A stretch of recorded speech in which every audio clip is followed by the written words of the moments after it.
The other one is on the top. So they also provide like a gold layer as a electrical connection. The gold layer, gold itself is not good. Does not good very good adhesion to the polysilicon structure. So between the gold and the polysilicon, there is adhesion material, chromium, okay, between them. The chromium is very thin, okay, only like a couple nanometer in thickness. And the gold is pretty thick. It's around 0.5 micron. Yeah, because chromium is used as the connection material, the adhesion material. So the chromium need not to be very thick, but it's important. If you don't have a chromium, the gold structure can be peeled off easily. So now we have two layers. So the bottom layer, by using polysilicon, you can connect a signal into the device, and on the top, you can use the gold layer to provide a signal to the device. So you still have two layers of electrical connection. Consider in the CMOS process, you need at least two connection. For example, like metal 1 and the metal 2. So these two metals are stacked on the top of the structure of the device. But in the MEMS process, actually you have one electrode on the bottom, the other one on the top. Okay? So you want to connect the top to the bottom one, you need to punch through a lot of different layers to do the connection. It's different. Okay, it's not easy. But sometimes you still need to do that, okay? Depends on the design. So from this kind of stacking of the different kind of material together, total thickness is around 6-7 micron. So consider we are using the surface micromachining process. 7 micron is much thicker than the MOS process, okay? So here shows you some of the possible structure you can fabricate it. For example, the first polysilicon structure can be connected onto the bottom electrodes, the poly 0 electrodes. Okay, by punching through a hole, the via hole, on the first silicon oxide layer. Okay, so when you have the hole here, you can after deposition of the poly 1 material, so the poly 1 can connect to the poly 0 automatically. And in the same way, for the second polysilicon layer, poly 2 layer, you can make the poly 2 connect to the poly 1 by punching the hole on the second silicon dioxide layer. Okay, so these two holes have different names. Actually, we will give the real name later on to make your design easier. Okay, when you talk about the name, you can understand which layer and what kind of hole you are making. And also, the second polysilicon can make a connection to the bottom surface, as I mentioned before. Okay, in this case, you need to punch through two holes on two silicon dioxide layer, and also you don't need need to have some kind of poly 1 layers in this region. So in this case, the poly 2 structure can be connected onto the bottom surface. You can either connect to the poly 0, or you can either connect to the directly the silicon nitride structure. Depends on the design. Okay. Yeah. So the MEMS process give you a thicker structure, so they can be used to fabricate a very complex, a more complex structure. For example, like an electrical static motor. Okay. So the motor we just mentioned a couple weeks ago talk about how to do the fabrication process.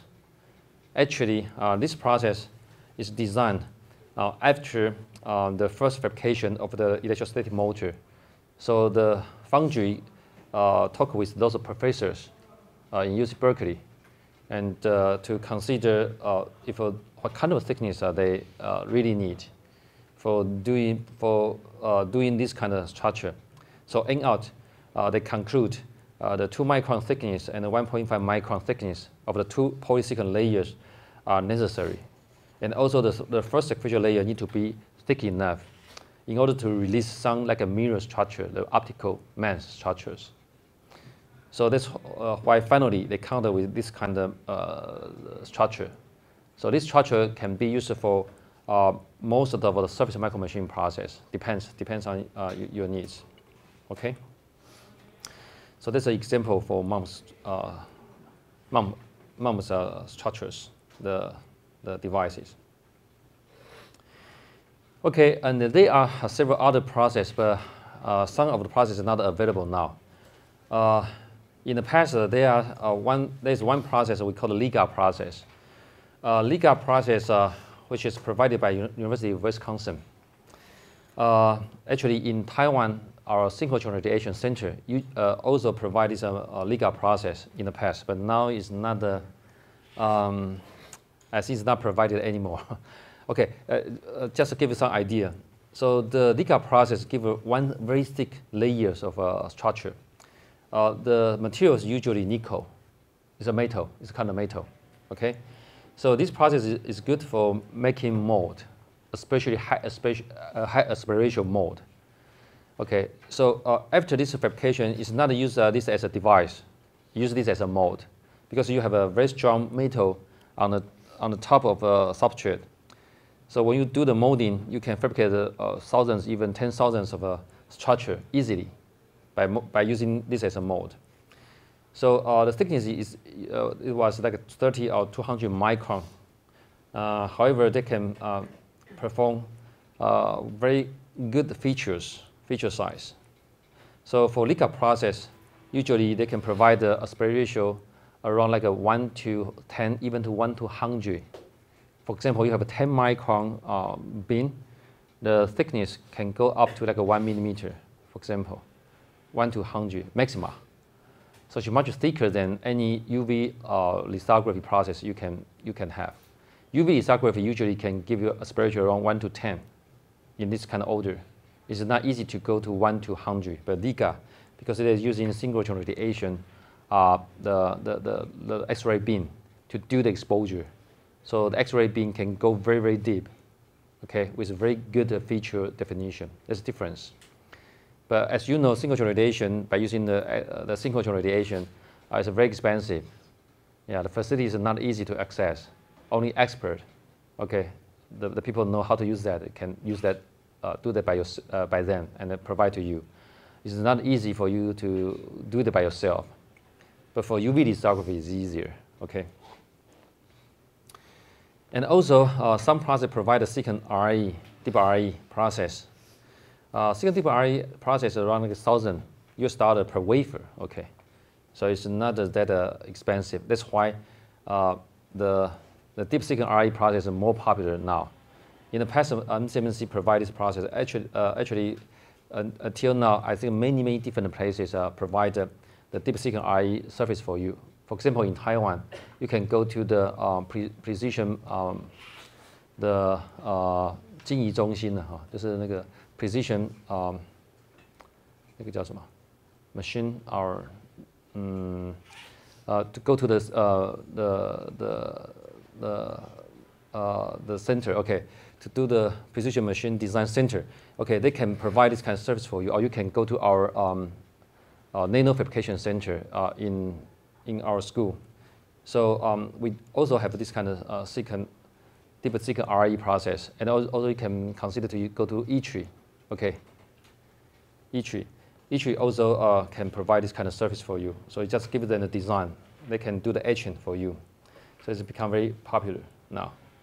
Okay, so those are the foundry surface you can get from the market. Okay, so if you don't want to do the fabrication by yourself, you can consider those foundry surface. But as you can see, those surface, the materials and structure they can provide for those surface is limited. Okay, only for several layers, and also for certain kind of thickness, and also the materials. So if your design is falling into this region, I think it's okay to use them. Okay, otherwise you need to do it by yourself. Okay, that's a problem. Okay, so now after consider this kind of MEMS design using the MOSES or SCNA the process, and so the advantage is we can integrate the MEMS with the IC directly. So that's an advantage. And the process is simple, and usually using one releasing procedure. After you get the chip back, you can do one releasing fabrication process by using like a HF etching or zinc diaphragm etching to release the structure. So actually, hopefully you do not need to have an extra mask after you get the chip back. It's not easy to do the fabrication on the top of a 1 millimeter size, as I mentioned. Chip is too small. So actually, when we get the chip back, usually the last step in our lab, we just do the releasing process to release the structure for free standing cantilever beam or membrane for the application. So, but some people do give an extra mask process after the fabrication. It's not quite simple. So it's a mature process, risk is low. So when you send it out, most of the time, if your design is not wrong, I think most of the time you can get a workable device easily, okay? And also the limitation, just as I mentioned, is geometry is limited. For example, like the thickness is limited. The top view, you can have some flexible of the design, but the thickness is limited. And the material is limited. And the layer thickness is not flexible at all, okay? So the extra process with high temperature is prohibited. For example, like an annealing process, high temperature annealing process is not allowed. And it's also sensitive to the chemical or bulk etching. Very corrosive, if you want to use very corrosive acid, you need to be very careful to consider what kind of material you have. For example, you have like a metal, aluminum. On the top layer, you have 2 layers of aluminum. Aluminum is kind of metal which is quite reactive to most of the acid. So our base. So using different kind of acid or base, actually aluminum cannot sustain. So usually you need to consider to have some protection layer on the top before you do the etching process. Okay, so there's this disadvantages of this kind of process. However, we are still use them for fabrication, design, and for some very simple device. Okay. So before we go to the real design, we consider the MOSFET process again, because later on we will use the MOSFET process, all the materials for the design.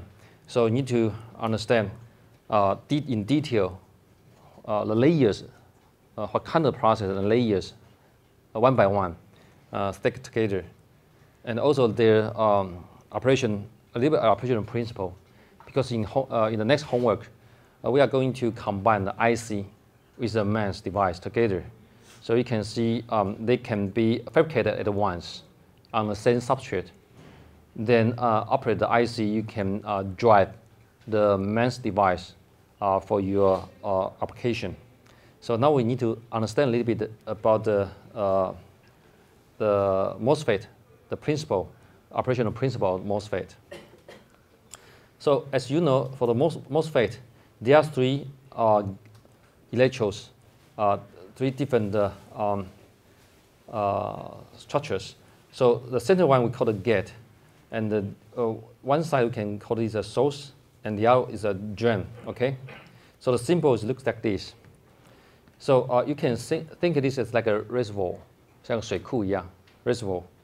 So the source means that the top layer of the reservoir. You think that there are 2 tanks, okay? One tank is on the top, one tank is on the bottom. So on the reservoir, you have 2 tanks. The 2 tanks have different elevation, different height, okay? So on the source, the level is higher. On the drain, the level is lower. So, so the water or the electrons can flow from the higher level to the low level if there are some connection between them. Okay. However, the connection has been controlled by the gate. So you have the gate, okay, to block the flow from the top to the bottom. Okay. So when you want to have the flow from the top to the bottom, you can open the gate. Okay. So we talk about this as similar to a reservoir. But in the electrical signal, yeah, it's a little bit different. Actually, how to do the gating? Actually, consider the structure here. So the source, either source or drain, okay, they are consisted of a doped material. Like N+, we have phosphorus doped layers here. And between these two, there's no connection because the substrate is a low conductivity material. Okay, so when you are not providing any kind of electrons between them, actually these two parts are disconnected to one another. Okay, to each other. So when you want to make a connection, you need to use your gate to attract like electrons to this surface area in order to connect these two together. So you can provide a voltage potential into the gate. So the gate, once the gate has the potential, they will attract electrons into this region. So the bridge can form. In that case, you can connect the source to the drain, and the current can flow from one side to the other side. That's the basic idea. How does this work? So in order to give the attraction, so you can see the poly gate is not directly connected with the bottom. There's a very thin layer of the insulation layer, usually silicon dioxide layers, between the poly gate and this channel region. Okay? So these two, the poly gate and the bottom substrate, they form like a capacitor structure. There's no physical connection. There's an insulator between them. Okay? So the drawing, the symbol, you can see the gate is not directly connected to the bottom of the substrate. So there's a gap between them. So the gap is formed by this silicon dioxide layer as an insulator. So when you apply potential here, okay, so electrons or holes will be accumulated in this region to form channel. Okay.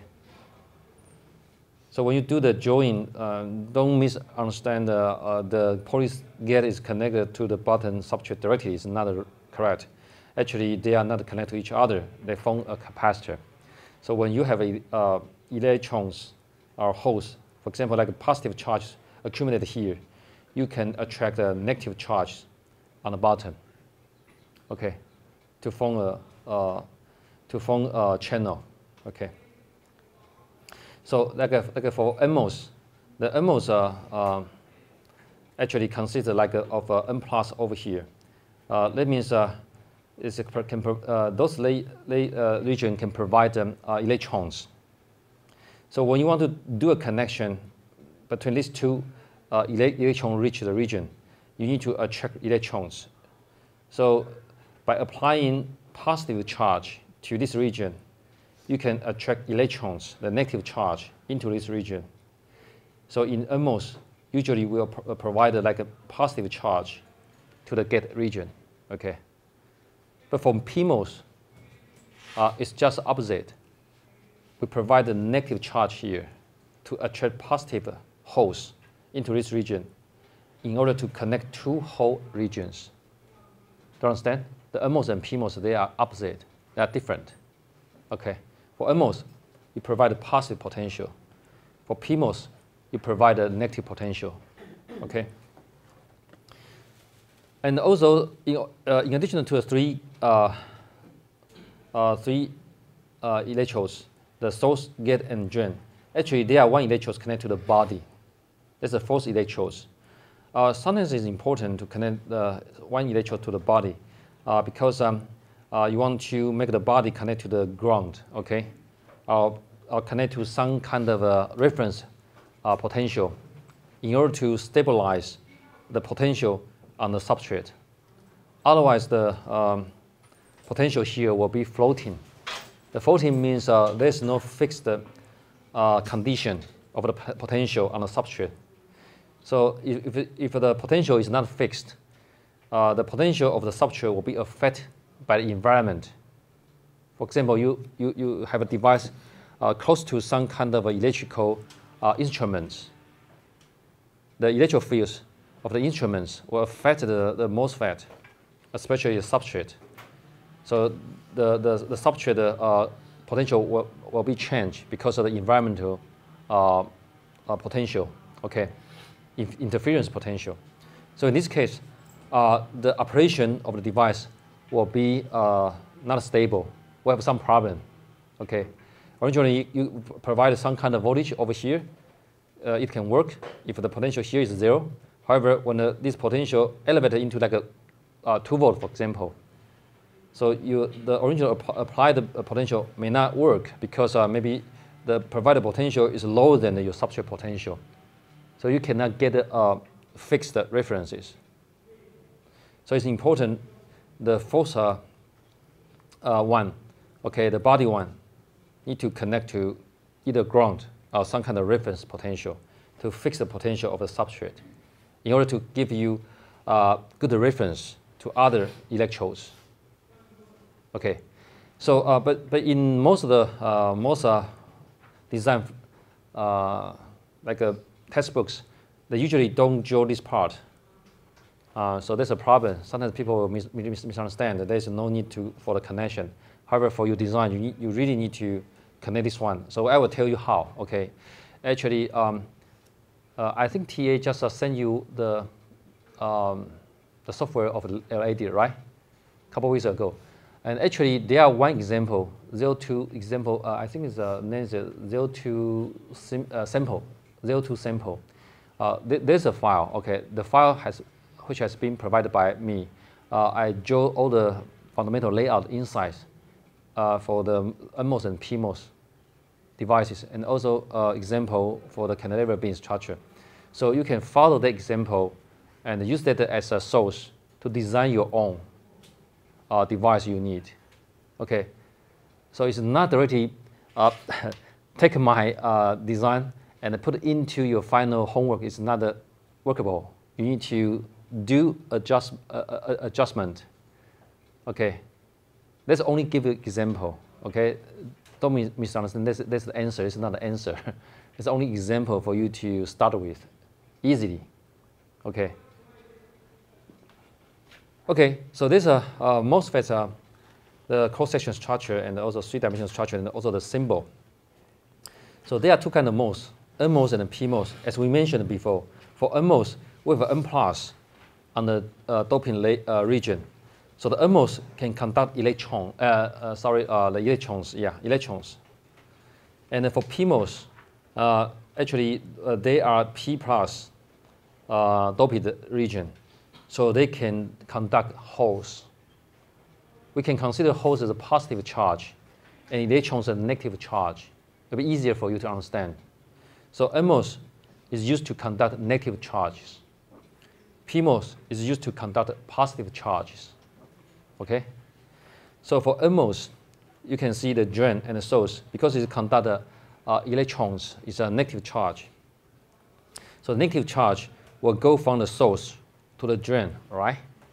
Negative charge will go from the source to the drain. But at the same time, the positive charge will go opposite direction, from the drain to the source. So the symbol here, you can see the arrowhead here. The arrowhead here, no matter in the NMOS or PMOS, they usually point out the current or the positive charge direction.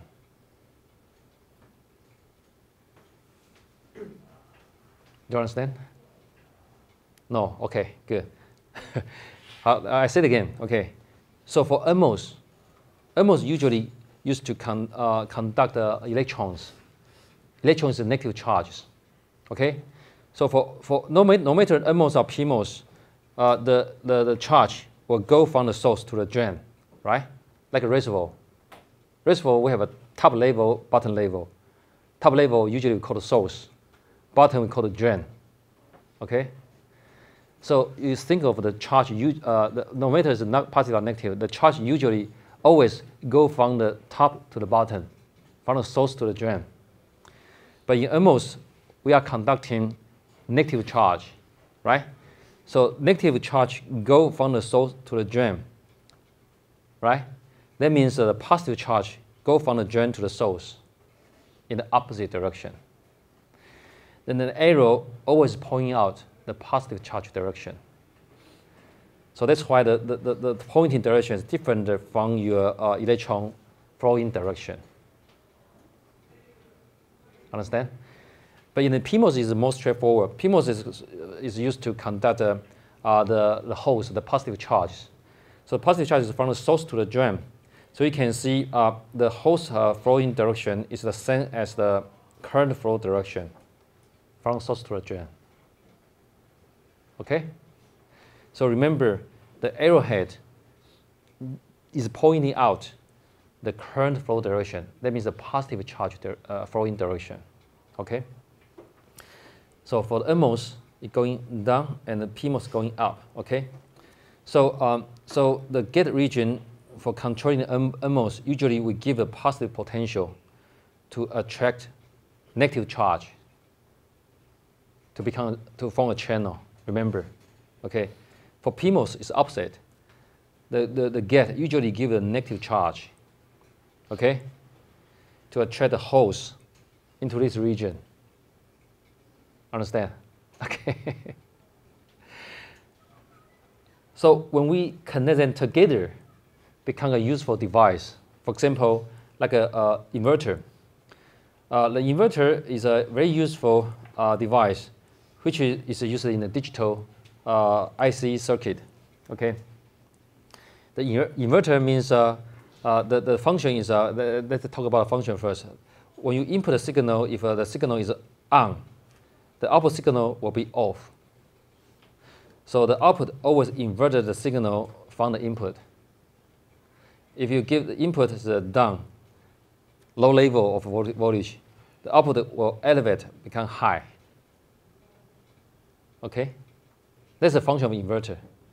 So why this can do this? The device can do this. When you consider you give a high level of a potential. When you give a high level of potential, the bottom one, the NMOS will be open up. The channel will be open up. But the top one will be closed. You give a high, because for top one, the top one is PMOS. PMOS needed to have a lower potential to open up. And the NMOS need to have a high potential to open up. Okay? So when you give a high here, so the bottom one is open up. The top one is closed. When bottom one is open up, the channel is open. The potential here, okay, will be close to the potential of the bottom because the resistance here become very, very low. It's connected. So when these two source and drain connect to each other, that means the resistance become very low resistance. The potential here will be as the potential on the bottom. So if you connect the bottom to the ground, the output will become ground. So you give the high potential, for example, like 2 volts, the output becomes 0. Okay? And vice versa. If you give it a low potential, NMOS will be closed. Okay? The PMOS will be open up. You give a low potential or negative potential, for example. You attract the holes here. But it's a negative potential, you cannot attract electrons here. So the bottom is closed. The top is open. So in this case, the potential, because the bottom is closed, so the resistance is become very, very high. And the top is connected, so the resistance here is become very low. So the electron will connect from top to this region. So the output potential will be similar to the top. So usually we will give the high potential here on the top, and the VSS will connect to the low potential, for example, like ground, 0. For example, we connect to 5 volts here, and then 0 volts here. So that when the input goes down to a low potential, for example, like 0, so the top open, so the output will have the potential as the top. So you see 5 volts here. Okay? So that's a function of inverter. If you're using 2 NMOS and PMOS working together, you can have this kind of device. Okay, so the CMOS inverter is important as a digital circuit, the foundation of digital circuit. a lot of logical gate, logical devices are designed from this simple idea of inverter. Okay. But I think just give the introduction. I don't want to go to the detail. Okay. So if you want to know the detail, you can go to take the electronics, the fundamental courses. I think it's on level 2 or level 3. Level 3, digital integrated circuits. Okay, you can have a more detailed idea. Okay, so so this gives you a little bit test, a little bit idea about how NMOS and PMOS operate. Okay, so when they connect to each other, they can operate like a friend. They can help to each other. Okay, to give a spatial function here. Okay. So now we consider NMOS, because PMOS is just opposite, so we consider only NMOS, and you can think of PMOS as an opposite device. Okay. So one device is enough. So now we consider NMOS operation. The operational principle, just as we mentioned. So originally you have two electrodes, two N plus region. Two N plus region, they accumulate a lot of electrons in this region. However, outside this region, between the N plus and the P substrate, okay, because P consider a lot of holes, N consider a lot of electrons. So on a boundary between them, there will be a depletion region. That means there's no hole, no electrons in this region, because that has been neutralized.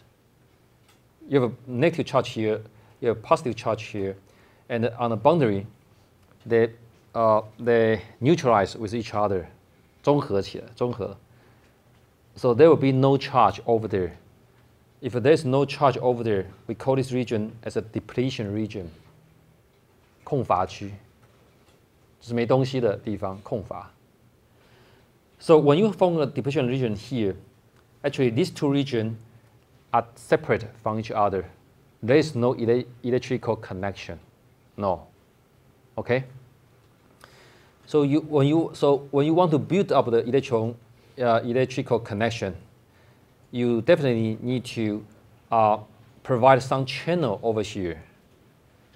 The way to provide a channel is by using a gate to provide some potential to attract either electrons or holes into this region to bridge out these two separated regions.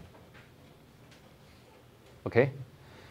So for NMOS, actually we provide a positive potential here to attract electrons, the negative charge, into this region.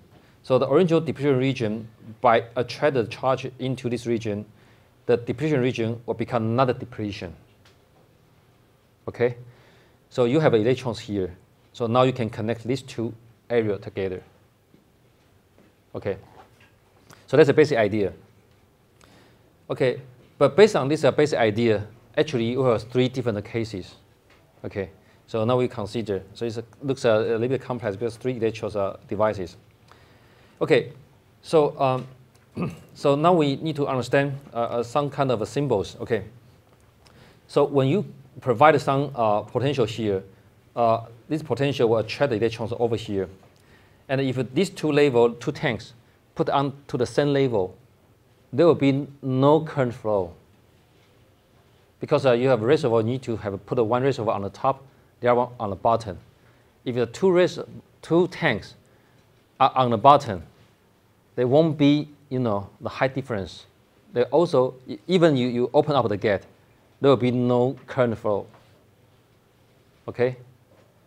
So in addition to you open up the gate, you also need to change the elevation, change the height, increase the height of the one tank in order to have the current flow. Do you understand? 就是你有个水库，这个水库假设水库的上游跟下游在同一个层次，都在下游，就算你把那个闸门打开，水还是流不过来。所以你必须要把其中一个要提高。OK， 好，所以 MOS 的原理也是完全一样。Okay, so yeah, so the same idea apply to MOSFET as well. So you need to not only open the gate, you also need to elevate the potential, the level of your source to a high level in order to push the electrons to flow through the channel into the low drain. Okay?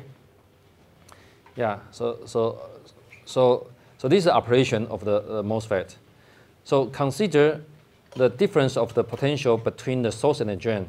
So when you see VGS means the potential between the gate and the source.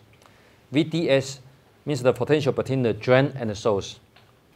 VDS means the potential between the top level of the tank and the bottom level of the tank. VGS means the potential between the gate and the source. Okay, that means the potential applied onto the gate.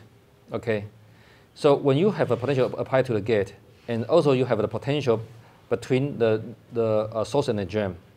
So you have a potential VGS applied to the gate. You open up the gate. You have a VGS. You elevate one of the tank above the other one. So you have these two cases happen together. You may have an ID, the current going through the channel in the device. Okay, so the current is controlled by two potential.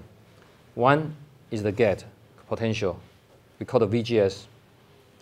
The other one is the tank difference, the potential of tank height difference, we call the VDS.